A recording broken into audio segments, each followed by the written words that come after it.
আপনার ঘরের দরজা বন্ধ থাকা সত্ত্বেও আপনার বেডরুমে আপনি এবং আপনার স্ত্রী ছাড়াও এক তৃতীয় ব্যক্তি উপস্থিত থাকে।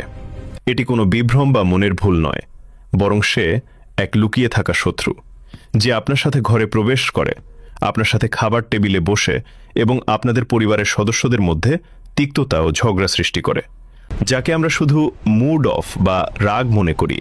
ইসলাম 1400 বছর আগেই তার পর্দা উন্মোচন করে দিয়েছে। সেই তৃতীয় ব্যক্তিটি হল শয়তান। ইবলিসের বংশধরদের মধ্যে এক বিশেষ শয়তান আছে, যার নাম মুফাসসিরগণ দাসিম বলেছেন। এর অস্তিত্ব কেবল কাল্পনিক নয়। সহিহ মুসলিমের হাদিস নম্বর 18-তে আমাদের প্রিয় নবী হযরত মুহাম্মদ সাল্লাল্লাহু আলাইহি ওয়াসাল্লাম ইরশাদ করেন, যখন কোনো ব্যক্তি ঘরে প্রবেশ করে এবং আল্লাহর নাম বিসমিল্লাহ বা সালাম নেয় না, তখন শয়তান তার সঙ্গীদের বলে, তোমাদের আজ রাত কাটানোর জায়গা মিলে গেল। আর যদি খাবার সময়ও বিসমিল্লাহ না বলে, তবে শয়তান বলে, তোমাদের থাকা এবং খাওয়া দুটোরই ব্যবস্থা হয়ে গেল। ইমাম মুজাহিদ এবং আল্লামা ইবনুল জাওজি রহমতুল্লাহ আলাই তাদের কিতাবে এটি বর্ণনা করেছেন। এই দাসিমের কাজ হল আপনার ঈমান ও মনের শান্তি কেড়ে নেওয়া। একটু ঠান্ডা মাথায় ভাবুন, কেন এমন হয় যে বাইরে আমরা বন্ধুদের সাথে ঘন্টার পর ঘন্টা হাসি খুশি কাটাই, কিন্তু ঘরের চৌকাট পার হতেই স্ত্রীর কোনো প্রশ্ন বা বাচ্চাদের শব্দে আমরা অগ্নিশর্মা হয়ে যাই। খাবারে লবণ কম হওয়া বা ভেজা তোয়ালে রাখার মতো তুচ্ছ কারণে ডিভোর্স পর্যন্ত কথা পৌঁছে যায়।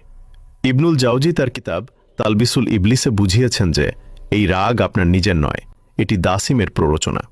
সে জানে স্বামী স্ত্রীর বিচ্ছেদ ঘটাতে পারলে শুধু দুটি হৃদয় নয়, বরং পুরো পরিবার ও আগামী প্রজন্ম ধ্বংস হয়ে যাবে। সে আপনার অহংকার বাড়িয়ে দেয়, যাতে আপনি মনে করেন, আমি কেন মাথা নত করব, এতে তো আমার সম্মান কমে যাবে। এভাবেই সে হাসি খুশি ঘরকে রণক্ষেত্রে পরিণত করে। এই শত্রুকে ঘর থেকে বের করে দেওয়ার খুব সহজ উপায় হল ঘরে প্রবেশের সময় বিসমিল্লাহ বলা এবং সালাম দেওয়া।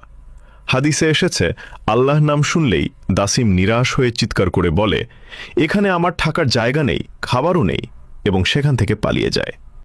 দ্বিতীয়ত, যখনই রাগ আসবে, সাথে সাথে বুঝবেন এটি সেই তৃতীয় শক্তির কারসাজি। তাই ঝগড়া না করে চুপ হয়ে যান অথবা আউযুবিল্লাহ পড়ুন। আজ থেকেই আপনার ঘরকে শয়তানের মেহমানখানা বানানো বন্ধ করুন।